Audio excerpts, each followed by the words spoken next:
अस्सलामुअलैकुम व्यूअर्स, आज के प्रोग्राम के अंदर मैं चाह रहा था कि मैं आप लोगों से डिस्कस कर पाऊँ घोस्ट के बारे में। एक एजेंसी है जो बहुत लंबे अरसे से काम कर रही है पाकिस्तान के ख़िलाफ़, इस्लाम के ख़िलाफ़ और मुसलमानों के ख़िलाफ़। मैंने इन 3 जमलों में इस बात को पूरा करने की कोशिश इसलिए की कि आप अच्छे से समझ पाएँ और हम अपने एक एक अल्फाज को इतना एहसन और आसान करके आप लोगों को पेश करना चाहते हैं ताकि आप समझ सकें कि हमारा असल में आपको समझाने का मकसद क्या है। घोस्ट से मुराद मेरी, यानी घोस्ट को उर्दू में अगर आप ट्रांसलेट करें तो ये जिन बनता है। एक एजेंसी है जो मुसलमानों के ख़िलाफ़ एक बहुत अरसे से प्लानिंग कर रही है। इनका काम ये है कि ये, क्योंकि घोस्ट की जो नेचर होती है वो इंसान को जब कंट्रोल करता है तो उसके दिमाग को पकड़ लेता है, तो उसका पूरा शरीर, पूरा वजूद उसका जो है उसके कंट्रोल में आ जाता है, फिर जो जैसे चाहे उसको नचाए और लेकर जाए। तो आज की वीडियो में मैं जो डिस्कस करने जा रहा हूँ, या मेरी गैदरिंग मुझसे सवाल करती है कि यार ये क्या है, 5th जनरेशन वॉर क्या है, इसको क्यों 5th जनरेशन वॉर कहा जाता है। तो मैं आपको खुलासा कर चलूँ कि अब जो जदीद दौर है ना, इसमें जंगें लड़ने का तमाम तरीका चेंज हो चुका है। अब जंगें पहले जो शुरुआत में अगर हम आदम अलैहिस्सलाम की तरफ चले जाएँ तो उसके बाद वहाँ से अगर हम लेते हुए आए तो पत्थरों से, तलवारों से, तीरों से, नेज़ों से, तोपों से, और उसके बाद बंदूकों का दौर आया जो कि अब आप आज देख रहे हैं। फिर उसके बाद जहाज़, मिज़ाइल और वगैरह वगैरह डिफरेंट टेक्नोलॉजी। मगर क्योंकि मुसलमानों में शहादत का जज्बा होता है तो हमारे अंदर आज तक हम जो है ना अपनी जंग लड़ने का तरीका तब्दील नहीं कर पाए। मगर क्योंकि हमारे जो दुश्मन है उसे ज़िंदगी से बड़ा प्यार है तो वो अपने तरीके को जो डेवलप किया उसने इतना डेवलप किया कि वो लोग ना मरें, वो हमें ही इस्तेमाल करके हमारे ही भाइयों को हमसे मरवाएं। तो ये तरीक़ाकार एक घोस्ट का होता है, क्योंकि घोस्ट आपके दिमाग को आपके वजूद के लिए इस्तेमाल करता है और आपके वजूद को बेकाबू कर देता है। तो इसलिए एक एजेंसी बनाई गई जिसके ज़रिए, जिसका नाम घोस्ट रखा गया, और पूरी मुस्लिम उम्मा के जितने भी मुसलमान ममालिक हैं, अगर आप उनके मारे जाने का या उनके सफाई से मिट जाने का पैटर्न देखते हैं तो वो सेम पैटर्न है और 1 बाय 1 मुसलमान ममालिक को ख़त्म किया जा रहा है। जैसे मिसाल के तौर पे मैं चंद नाम आपके सामने लेता हूँ: Libya, Bosnia, Chechnya, south Africa, Iran, Iraq, शाम, और इसके अलावा अभी अफ़गानिस्तान, और उसके बाद पाकिस्तान। तुर्की में भी इस तरह की कुछ दहशतगर्दी की कार्रवाइयाँ हुई। खैर वो यूरोप से मिलता है और उसके जो निज़ाम है वो हमसे कदरा बेहतर है, क्योंकि हमारे यहाँ तो इतने करप्ट लोग हैं, क्योंकि लोगों को ख़रीदा गया। मैं जो एक्सप्लेन करना चाह रहा हूँ, तो मेरे दोस्त बैठे हुए हैं, तो अर्शद भाई आप क्या कहते हैं? जैसा कि अभी दौर चल रहा है जो कि हालिया हुकूमत चल रही है, इसके हवाले से हम जिसको देखते हैं हम यही कहता पाते हैं, लोगों के, हम अपने कानों से यही सुनते हैं लोगों की ज़बानी कि यार इतनी महंगाई हो गई है, इससे पहले तो पहले वाला बेहतर था। वो मेरे भाई एक बात तो मुझे समझाएं, मुशर्रफ आया वो बुरा था, उसके बाद में जरदारी साहब आए वो बुरे थे, फिर नवाज शरीफ आए वो उससे ज़्यादा बुरे थे, अब इमरान खान। भाई किसी एक जगह तो टिको। जब नवाज शरीफ को बुरा कहने वाले वो कहाँ गए आज जो इमरान खान को बुरा कह रहे हैं? हर दौर के अंदर हम खुद ख़राब रहे, हुकूमतें ख़राब नहीं रही, पहला ऑप्शन। हम खुद चेंज होंगे तो हमारे हुक्मरान भी, जैसा कि हदीस का मफ़हूम है, आप समझ फरमाया कि जिस तरह के लोग होंगे, फ़कत होगी, उसी तरह के हुक्मरान उनके ऊपर मुसल्लत किए जाएंगे। तो हम लोगों के मिजाज के मुताबिक हैं वो हमारे हुक्मरान हमको अल्लाह पाक ने मुसल्लत किए हुए। किसी बुजुर्ग की ज़बानी मैंने सुना है, और बल्कि मैं नाम भी बताता चलूँ, पीर तरीक़त रहबर शरीयत हज़रत अल्लामा मौलाना डॉक्टर प्रोफेसर मोहम्मद मकसूद इलाही नक्शबंदी दामत बरकातुहुमुल आलिया अल मारूफ महबूब साईं की ज़बानी मैंने सुना है आने वाले वक्त के बारे में, जो अपने पेश गोइयाँ की, कि एक शख्स आएगा जो सब आंखों वाला होगा, वो जालिम को जुल्म करने नहीं देगा, वो जो जुल्म करेगा उसको ज़मीन में गाड़ देगा। ऐसा अदल कायम करने वाला शख्स आएगा। तो वो कम आएगा भाई, उससे पहले हम लोगों को चेंज होना पड़ेगा। हम चेंज होंगे तो हुक्मरान आएंगे ना। और इमरान खान तक की है, इमरान खान साहब के बारे में जो भी कोई खुराफातें बकता है, बिल्कुल बकवास करता है। मेरे नज़दीक, मैं अपनी ज़ाती राय दे रहा हूँ कि एकदम बकवास करता है। इस शख्स ने जितनी चीज़ों को रोका है, जितनी बुराइयों को पाकिस्तान में रोका है, इससे पहले, और जो इसने तारीखी काम किया ना, तारीखी रकम की, इससे पहले कोई भी हुक्मरान नहीं कर सका। सब एहतराम के काबिल है मेरे नज़दीक, जितने भी हुक्मरान आए पाकिस्तान के अंदर, क्योंकि उन्होंने वतो इज़्ज़ो मंतशा हो वतो ज़िल्लु मंतशा, जिसको अल्लाह पाक ने इज़्ज़त दी है वो पाकिस्तान के अंदर उसने हुकूमत की है। अल्लाह पाक ने ऐसी किसी के हाथ में नहीं दे दी कमान क्योंकि पाकिस्तान की कमान आप सल्लल्लाहु अलैहि वसल्लम के हाथ में और अल्लाह के राज में, ठीक है। ये बना भी आप सल्लल्लाहु अलैहि वसल्लम के नाम पर ही है। तो लिहाजा इसको खुराफात बकने वाले अपनी ज़बानों को लगाम लगाएं। ये मेरी अपनी ज़ाती राय, मैं किसी के दबाव में, किसी के कहने में नहीं कह रहा हूँ, मेरी अपनी ज़ाती राय। मैं ऐसा पाकिस्तानी ये बात कर रहा हूँ कि अपनी ज़बानों को लगाम लगाएं। इमरान खान साहब के जो कारनामे उन्होंने किए, जो तारीख़ रकम किए, माशरा ख़ास तौर पर पाकिस्तानी नहीं पूरी दुनिया, रहती दुनिया तक नहीं भुला सकती। इतने बेहतरीन इन्होंने कारनामे करे। तो सवाल तो फिर देखेंगे फरहान भाई से बहुत सारे करेंगे। फरहान भाई माशाल्लाह बहुत टॉकिंग पावर बहुत ज़बरदस्त है और माशाल्लाह ज़हानत इनकी बहुत ज़बरदस्त है ना, तो और बातें भी बहुत अच्छी करते हैं। तो इस बारे में थोड़ा सा सोचिएगा ज़रूर कि इमरान खान साहब के लिए खुराफात बकने में थोड़ी सी गुरेज करें। जी अच्छा, चलें, इमरान खान के बारे में आपने बात कर दी तो मैं यहाँ पे आपको बताता चलूँ कि इमरान खान की ज़िंदगी के बारे में कुछ चीज़ें मैं खुलासा कर सकता हूँ। एक तो देखिए, मैं समझता हूँ, जिसे हमारे अरशद भाई ने बड़ा हम्बली इन्होंने आपको बड़े प्यारे तरीके से समझाया। मैं समझता हूँ, मेरी अपनी ज़ाती राय, सलमान भाई भी इस पर अपनी राय देंगे, हमारे उवैद भाई भी इस पर अपनी राय दे सकते हैं, जो इनकी अपना जो नज़रिया है। इमरान, जो शख्स अपनी माँ से मोहब्बत करता हो ना, जो शख्स अपनी माँ से मोहब्बत करता हो, जिसने उसे जन्म दिया है, ठीक है ना, जिसने उसे पैदा, जिसके ज़रिए अल्लाह ताला ने उसे दुनिया में भेजा, जो वो वसीला बनी है, अगर वो उसकी खिदमत करता हो, उससे प्यार करता हो और उससे इंतहा का प्यार करता हो, तो उसकी मोहब्बत में सच्चाई होती है यार। वो आदमी झूठा नहीं हो सकता, ठीक है। उसने अपनी माँ से मोहब्बत की। वो शख्स अपनी तकरीर में खुद कहता है, यार मैं एक वक्त था कि मुझे यही नहीं पता था कि मैं ठीक से मुसलमान हूँ कि नहीं, मगर उसने कहा कि हाँ, अल्लाह एक वक्त आता है जब हर इंसान को मौका देता है संभलने का, तो अल्लाह ने मुझे भी एक मौका दिया जब मैं संभला।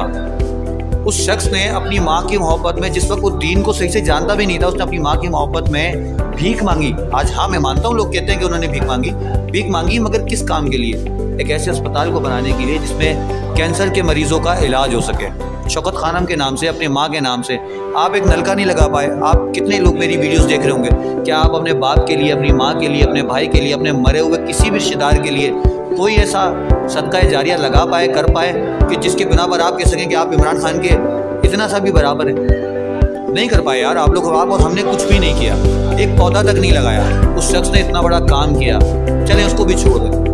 लंदन का एक उसूल है, जब वहाँ शादी होती है तो शादी के बाद जब अगर खुदा न खास्ता मियाँ बीवी में तलाक हो जाए तो बीवी की जायदाद का आधा हिस्सा शौहर को मिलता है। आपको मालूम है, जमाइमा दुनिया के दूसरे नंबर पे आती थी अमीर तरीन लोगों में।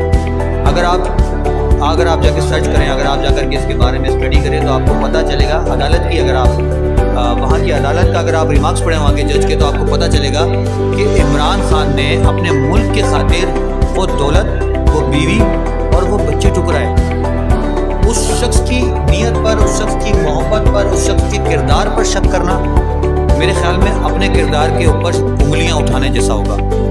जैसे लोग कहते हैं ना कि एक उंगली आप किसको उठाते तो तीन आपकी तरफ होती हैं। तो मैं आप लोगों को कहूँगा कि सोचिएगा ज़रूर, अगर नवाज शरीफ इस मुल्क से मुखलिस होता तो इस मुल्क में बेहतरीन अस्पताल होते जिसके लिए वो बाहर गया इलाज कराने अपने लिए। देखें, एक शख्स फैक्ट्रियाँ लगा सकता है, दुनिया भर की शुगर मिलें आपके पास हैं, दुनिया भर के आटे की मिलें आपके पास हैं, दुनिया भर के आपके पास कारोबार हैं, आप एक अस्पताल नहीं बना सके इस मुल्क के अंदर। तैयब उर्दुगान समंदर पे चलता हुआ अस्पताल बना लेता है 10,000 बेड का, और आप ज़मीन पर नहीं बना पाते। आप 15 साल हुकूमत करते हैं, तैयब उर्दुगान 10 साल हुकूमत करता है। आप 3 साल हुकूमत करके ये बयान देते हैं नवाज शरीफ साहब कि जब तक हम हुकूमत में आने के बाद समझते हैं कि हुकूमत कैसे करनी है, टाइम ख़त्म हो जाता है। जरदारी साहब का किरदार आपके सामने है।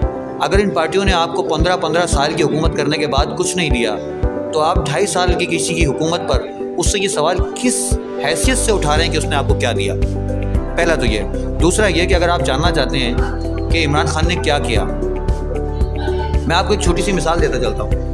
मेरे कुली के उन्होंने मुझे समझाई और मैंने भी स्टडी की, तो मुझे पता चला कि जब आप मुस्लिम लीग नून की दौर की हुकूमत देखें तो वो आया था 5 पॉइंट इंक्रीज़ हुआ था 5.4।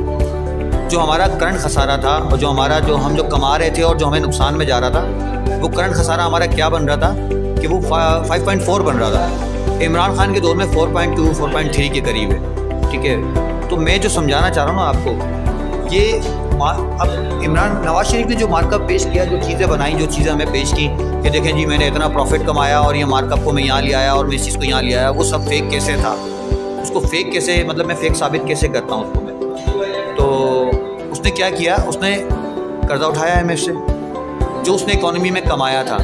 अच्छा, खसारा की मैं अलग बात करूँगा और प्रॉफिट की अलग बात करूँगा। जो उसने कमाया था, उसने कमाए 20 लाख रुपए, ठीक है, वहाँ से उठाए 20 लाख रुपए, 40 लाख रुपए उन्हें शो करा दिए थे कि जी मैंने 4% प्रॉफिट कमा के दिखा दिया, जबकि उसमें 20% कर्जा था, 20% इकॉनमी थी।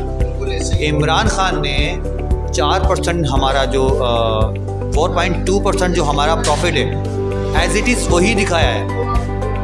उसने उसको 5 बनाकर नहीं दिखाया, आपको मजीद कर्जा उठा के वो उसको 5 बना के 6 बना के भी दिखा सकता था, मगर उसने कर्जे को कम से कम किया। इसीलिए हमारा करंट खसारा 20% से लेके 5% या 4% पे गालिबन आ चुका है। तो एक बहुत बड़ा मार्कअप है, हमें समझना होगा, हमें जानना होगा, हमें खुद चीज़ें सीखनी होंगी। हम लोग मोहताज बने रहते हैं ना लोगों के। तो खैर अब वीडियो को हम इख्तिताम की तरफ लेके जाएंगे हमारे, क्योंकि बहुत सारी बात, बहुत लंबी बात करनी मैंने। तो सलमान भाई की हम राय जानना चाहेंगे। सलमान भाई, आप अपनी राय कैसा करें?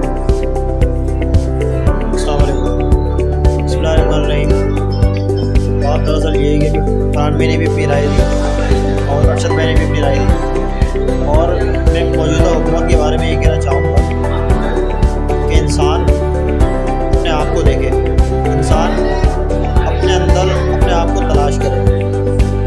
अल्लाह तबारक व तआला कुरान पाक में फरमाता है, बिस्मिल्लाहिर्रहमानिर्रहीम, फज़्कुरूनी अज़्कुरुकुम, तुम मेरा जिक्र करो मैं तुम्हारा जिक्र करूँ, वश्कुरूनी वला तकफुरून, बस ना शुक्री ना करो, अल्लाह का शुक्र अदा करो। अल्लाह तबारक व तआला के रसूल अलैहिस्सलातु वस्सलाम इरशाद फरमाते हैं, हदीस का हुक्म है कि अल्लाह तबारक व तआला जो नेमत आपको दे उस पर अल्लाह का शुक्र अदा किया जाए। अगर अल्लाह की नेमत की नाशुक्री की हमने तो अल्लाह तबारक व तआला वो नेमत छीन लेता है। तो लिहाजा किसी दौर में भी हम खुश नहीं हैं, ना हम उस दौर में खुश हैं ना हम इस दौर में खुश हैं। तो बंदे को अपने अंदर अपने आप तलाश करना पड़ेगा कि आया कि हम कहाँ खुश हैं। अगर हम ना जरदारी साहब के दौर में खुश थे, ना हम नवाज शरीफ साहब के दौर में खुश थे, ना हम इमरान खान साहब के दौर में खुश हैं, तो फिर हम कहाँ खुश हैं? ये हमें अपने आप से पूछना पड़ेगा। हम एक दूसरे के ऊपर लाल तान करें तो ये मुनासिब नहीं। और बाकी है कि मैं इतना कहना चाहूँगा कि मुँह तो देख लिया आईने में, पर दाग ना देखा सीने, और जी को लगाया ऐसे जीने में कि मरने को तो इंसान भूल गए। जो काम मुसलमानों का था वो काम मुसलमान भूल गए, औरों का फसाना याद रहा और ये अपना खुद फसाना भूल गए। और मौत का तो रद्द हाल आखिर है जाना खाक में, ये बाग बंगले छोड़कर घर है बसाना खाक में। औरों को तू देखता है जाते हुए खाक में, एक दिन तुझको भी देखेगा ज़माना खाक में। तो अल्लाह ताला से दुआ करते हैं कि जो अल्लाह तबारक व तआला ने मौजूदा हुक्मरान अता किए हैं, तो जो हैं हमें इस पर अल्लाह का शुक्र अदा करना पड़ेगा। और लिहाजा ये कि हम अल्लाह ताला के दुआ करते हैं कि हम अल्लाह ताला के हमेशा शुक्रगुजार बनते रहें।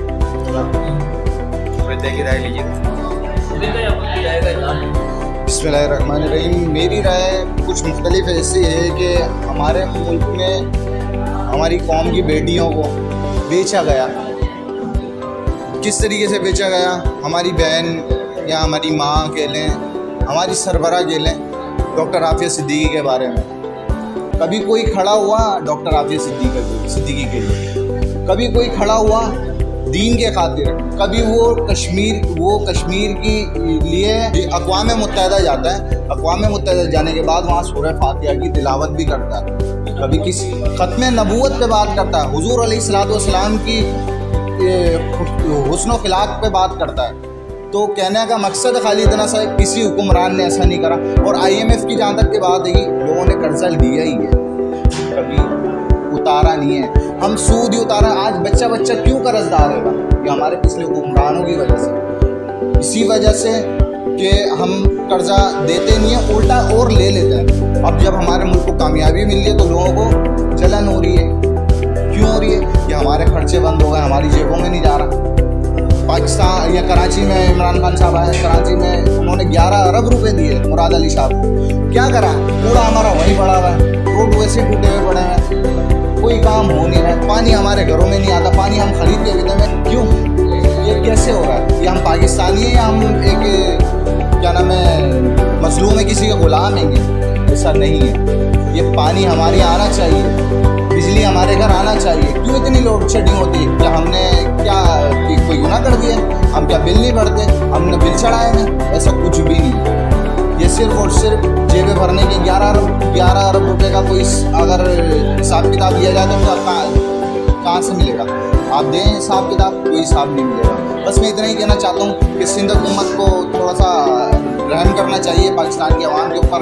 हमारी कूड़े से बीमारियाँ फैल रही हैं, बच्चे बीमार हो रहे हैं। बाकी ये है कि अल्लाह ताला करम फरमाए। मैं इसके अलावा और कुछ नहीं कह सकता। जज़ाकल्लाह। व्यूअर्स, आज के इस प्रोग्राम के अंदर हमने अपनी अपनी राय दी इस हुकूमत के हवाले से। तो हो सकता है कि बहुत सारे हमने फंबल्स किए हों, बहुत सारी गलतियाँ की हों और बहुत सारे हमारे अल्फाजों में कुछ चाहिए हो, तो आप अपनी राय अपने कमेंट्स में ज़रूर दीजिएगा और शेयर, लाइक और सब्सक्राइब ज़रूर कीजिएगा जो लोग नए आए हैं चैनल पर, और बराबर में मौजूद बेल आइकन को दबा दीजिएगा। कोशिश करेंगे आपके लिए अच्छी से अच्छी वीडियो बनाएं, अच्छे से अच्छा कंटेंट लेकर आएँ। और उम्मीद है कि अब हम 4 दोस्तों ने एक बीड़ा उठाया है कि हम इस्लामिक हवाले से भी और माशरती हवाले से भी जितनी गलत फहमियाँ या जो मामला हैं उनको आप लोगों के सामने लेकर आएंगे। उम्मीद करते हैं कि आज की वीडियो आपको पसंद आई होगी। पाकिस्तान जिंदाबाद। अस्सलाम वालेकुम।